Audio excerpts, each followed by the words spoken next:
All right, music fans, welcome back. Harmless Dave here, talking real music, real controversy, and doing it in real time for a couple of real people out there just like you and just like me. All right, going to be talking controversial rock star and record label publishing house just cutting ties because Rockstar says all kinds of crazy stuff, some of which you might agree with, some you may not agree with, but free speech used to be kind of a thing. Anyway, Laylu and their album Paint the Sky.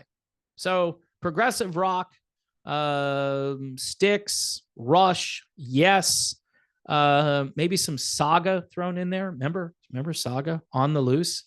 Such a good song. Such an interesting band. Anyway, Laylu, very interesting themselves. Paint the Sky, courtesy of Frontiers Music. The CD just fell apart right there. Thanks for watching, by the way. You could tell I just roll the tape and whatever happens, happens. So Roger Waters tends to run his mouth. I roll the tape, he runs his mouth, and he's been dropped by BMG, which is a big-time music rights publishing company.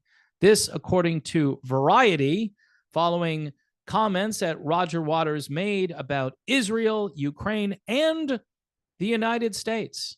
According to Variety, the Pink Floyd co-founder and German-based company, which I didn't know they were German-based, signed a publishing agreement in 2016 and had plans to release a re-recorded version of the band's 1973 album, Dark Side of the Moon. All right. And that album did come out, by the way, the new version, and it's really bad. However, the deal was tossed out after Thomas Koesfeld was hired as CEO back on July 1st of 2023, and the record was released by UK-based label Cooking Vinyl instead. A rep for DMG declined to comment to Rolling Stone. I don't know. I thought it was Variety, but anyway, the musician has also used his platform as a sounding board for political takes. Well, okay. Can we just stop the tape right here? So you sign Roger Waters to a contract. And did you tell Roger, all that political stuff you've been doing like for the past 50 years? Can you knock that off? Can you stop it? I mean, did they do that? My guess is they probably didn't tell him to change. They're probably really happy. Hey, we're going to get the Pink Floyd stuff. We're going to get new stuff. We're going to get Roger solo stuff. And I'm pretty sure, I want to say that David Gilmour might be on the same label. He might be on BMG as well. They might have worked this out together initially. But obviously, this label doesn't agree with Roger Waters on politics. So the musician used his platform for a sounding board. In August of 2022, he branded President Joe Biden a war criminal during a CNN broadcast and claimed he was directly fueling the war in Ukraine. Now, Biden, yes, and pretty much everybody in both political parties, with the exception of a handful, were quote unquote fueling the war in Ukraine. I don't know how that would have been any different if someone else was in charge, and I'm not giving him a pass, but I mean, it's a war machine, people. It's a war machine. It's a big business, and you keep it going. That's what you do. War, I pray for peace. Typically in my videos, I talk about praying for peace. There are always two sides, and people take a side. Roger has taken a side. Anyway, he brands Joe Biden a war criminal and says here he was fueling the war in Ukraine. The following month, Waters published an open letter to Ukrainian First Lady Olena Zelensky that targeted the country's Western weapons source. In other words, he was talking about where all of the guns and tanks and ammo are coming from. Pretty much the United States and maybe the UK and a few other places. So anyway, when speaking to the United Nations Security Council, this is interesting because Roger Waters is a rock star. and he's going to the UN Security Council. And he gave a speech and he denounced Russia's invasion of Ukraine as illegal, but also claimed it was not provoked. He added, "So I also condemn the provocateurs in the strongest possible terms." So Waters being an equal opportunity offender there. He also pointed to alleged conspiracies against him in the past, including in an interview with Rolling Stone, Waters said that he believes his name is on a kill list that is supported by the Ukrainian government.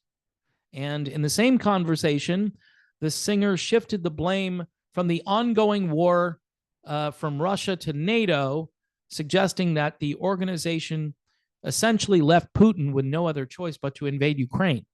The artist has been a longtime supporter of Palestine and a critic of Israel. His support of causes such as boycott, divestment, and sanctions has led to claims that he is anti-Semitic. Waters has always denied these accusations. In an interview with Glenn Greenwald last November, Waters said he had been fired by BMG and portrayed the parting as a result of pressure from the Anti-Defamation League, a Jewish nonprofit organization. A source for BMG told Variety that the company does not agree with Waters' version of events. So again, I think my overarching point here is that why would you hire Roger Waters or sign Roger Waters to this agreement with BMG?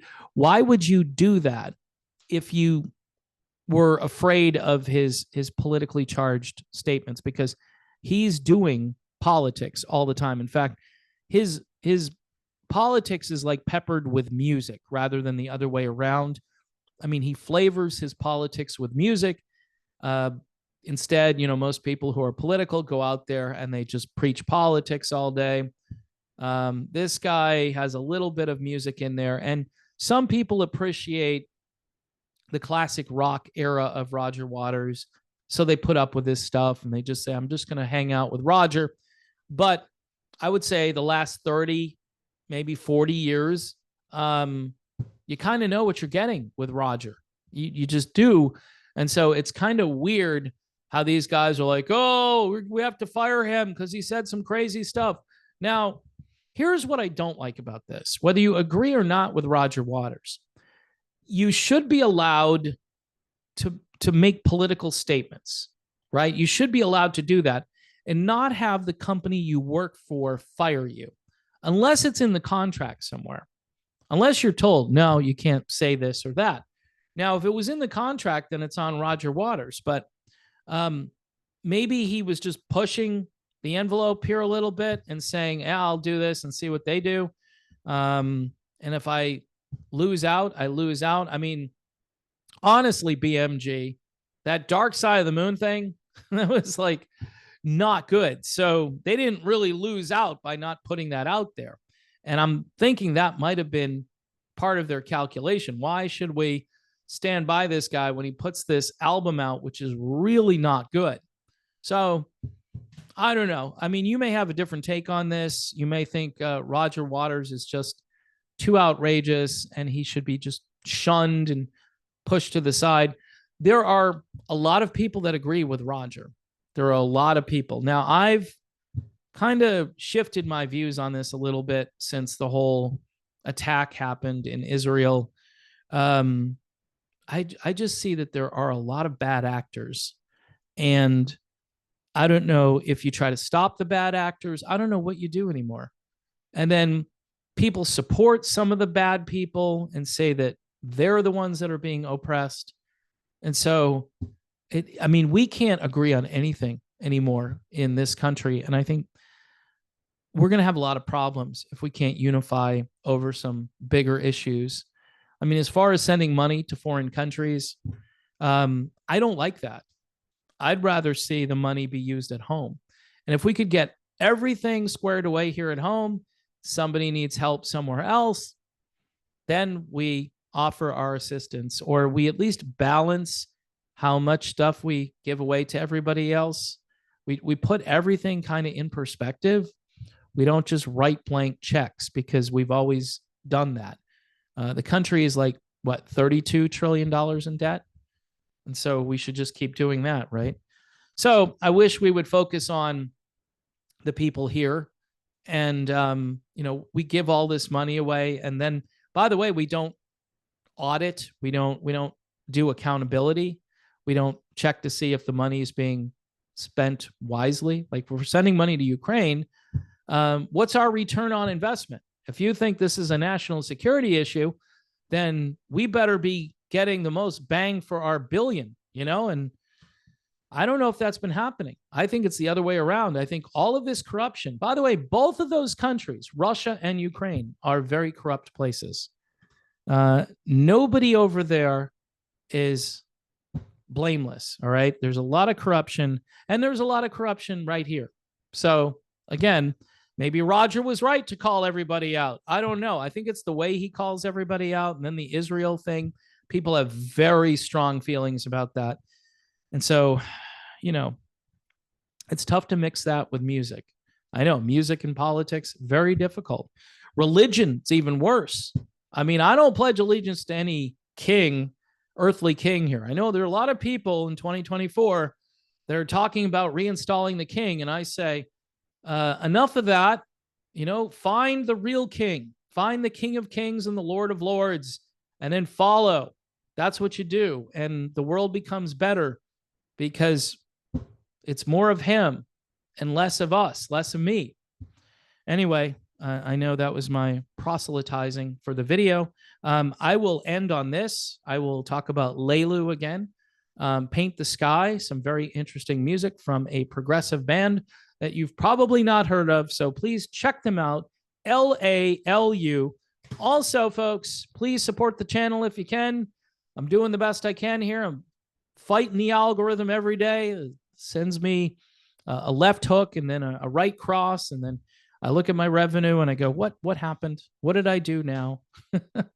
Why did people not watch some videos and then one video goes like completely viral? I have no idea what's going on out there. I appreciate the people who continue to support this channel. We had some people last month who stepped up in a big way, and I need probably, I don't know, 100 more people, I would say, to really ensure that I'm going to be able to keep doing this for the long term. So I appreciate everyone who's here. God bless you all. Politics is a rough sport. 2024 is really going to suck. Okay. It already is starting to suck. But we'll see how much worse it gets within the next few months as we're left with these two choices for president. It's just, I don't know, folks. I don't know what to do about anything anymore. I just try to live my life, get out there and enjoy life a little bit. Turn the stuff off, put your phone down, listen to some good music. That might be helpful too. And stay safe out there. Stay away from certain places where they sell pharmaceutical products. That's my advice.